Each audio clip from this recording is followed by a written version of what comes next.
Hello everyone, the name is Arthur and this is Force for Thought, and in today's video we're talking about how to make a gifted person feel appreciated. And the truth is, gifted people do get a lot of compliments. They get compliments for being smart, for being intelligent, for having done things that are unusual for their age or for their development or for what was expected from the assignment. But a lot of the time, gifted people don't get appreciation. A lot of the time, the appreciation that a gifted person gets is not necessarily the appreciation that a gifted person needs. And now you might ask yourself, what is the kind of appreciation that a gifted person needs?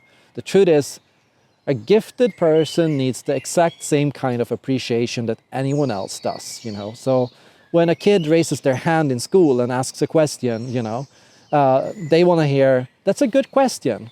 And when a gifted person asks a question in the class, they don't want to hear, they don't want to see the teacher get annoyed with them or feel stressed or upset because they're asking something the teacher has not studied or prepared for or read, or something that's not covered in the school book, or something that is confusing or difficult for the teacher to answer, right?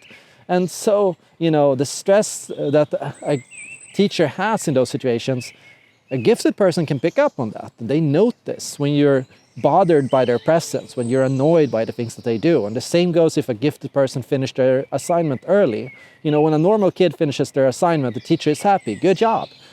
But when a gifted person finishes their assignment early, a teacher can often be, oh my God, what am I gonna do with you? Can you do it again? Do it over, please. And a lot of the time, it can be that a gifted person even feels punished for what they do. And so often the idea is, if you're gifted and you finish things early, you need to do more work. You need to do extra work. Or even worse, a lot of teachers do this. If you finish early as a gifted person, you gotta help the other students finish. Now suddenly you're a support teacher in school and you're doing it for free. Well, they get paid, you're doing it for free. Now you have to help them sit and read and focus. Now you have to make sure that all your peers behave. And now you have to, support everyone else in class, right? And while a gifted person might appreciate doing those things and might even enjoy it and might certainly want some extra level of challenge and extra assignments, a lot of the time the, normal forms of appreciation and motivation that goes such a long way for most people, the thank you or good job or I appreciate that, or just the normal plain expressions of gratitude, they're often left absent. And a lot of people think, by saying, oh, you're such a smart kid, they make the smart person feel appreciated, right? But, smart is relative depending on who you compare it with. And from the gifted person's own perspective, they put in effort, they worked for this, they studied, they applied themselves, they read, they took a lot of time to do it and to think about it, right? And they put effort into doing it, right? And so when you say, wow, you're so smart, a lot of the time, the gifted person doesn't even feel appreciated for it, because suddenly what they did was not the result of their hard work or the emotions they put into something or, the effort they put into something, but suddenly it's because they're smart. Oh yeah, you did that because you're smart. And, this,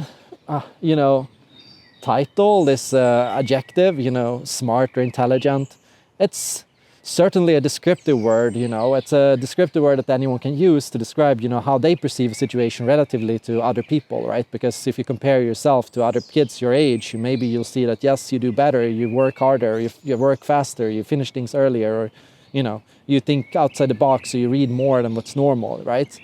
But from your own point of view, from your own personal perspective, there's always a human being in front of you, right? And a human being with feelings, interests, energy, and effort, and all those things, right? And that's something I think a lot of the time is missed. And a lot of gifted people I see adopt this intelligent identity, right? So they're told they're smart all their life, and they're never told that they're hard workers or that they are passionate or, other things, right? They're told that they're smart, right? So a lot of the time you become reduced to this one job, right? And now your job is to be this, right? Your job is to be smart and to, get that compliment and to hear that, you have to do better than everyone else. You have to finish things early. You have to ask the difficult questions, and you have to always be on top, and you have to perform according to a certain level and to achieve a certain thing, right? And so a lot of gifted people actually end up a bit stressed because suddenly there's pressure. Now well, now everyone thinks I'm smart, so now I have to finish school earlier, now I have to, you know, get an A on every assignment, now I have to, you know, always be the first person to raise their hand in class. Now I have to fill this role, right? Because kids, they learn very early what kind of role they have. You know, are they the class clown? Are they the smart kid? Are they the funny one, right? Are they the nice one, you know? Kids, they pick up on, you know, what their expectations are from their parents, from their teachers, from their environment. And they try to, you know, hone in on that. So they try to adopt this identity. Now I'm the nice one. I'm always supposed to be nice, and I'm always supposed to be helpful.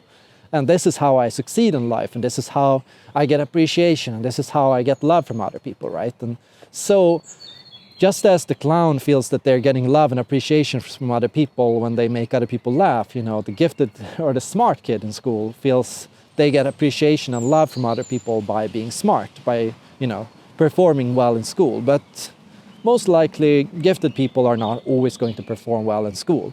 They're perhaps going to struggle with the darker days, or stress at home, or conflicts, or existential crises, or doubts, or dilemmas, or confusion. They're sometimes going to have good days, and they're sometimes going to have bad days. And perhaps they're gifted in many areas, but not in every single one, right? Perhaps there are subjects they're not familiar with, or areas where they don't feel as developed, or perhaps they have some kind of, you know, neurodivergence, or a different way of thinking or approaching a situation that simply might make them struggle in situations where other people would thrive, because a gifted person can be, on the whole, good in most areas, but most gifted people have their weaknesses just like everyone else. So yeah, how do you make a gifted person really feel appreciated? Well, I'd say by helping them get out of that role a little bit, by helping them see that, you know, regardless of how they perform or what they do or how fast they do things or what they do, you know, they are seen and they're appreciated for the effort that they put in. They're acknowledged for what they do, and they are just sometimes given a simple thank you or that's really nice of you, or I really appreciate that, you know, because gratitude goes a long way for all of us. Thank you so much for watching, and see you all in the next video.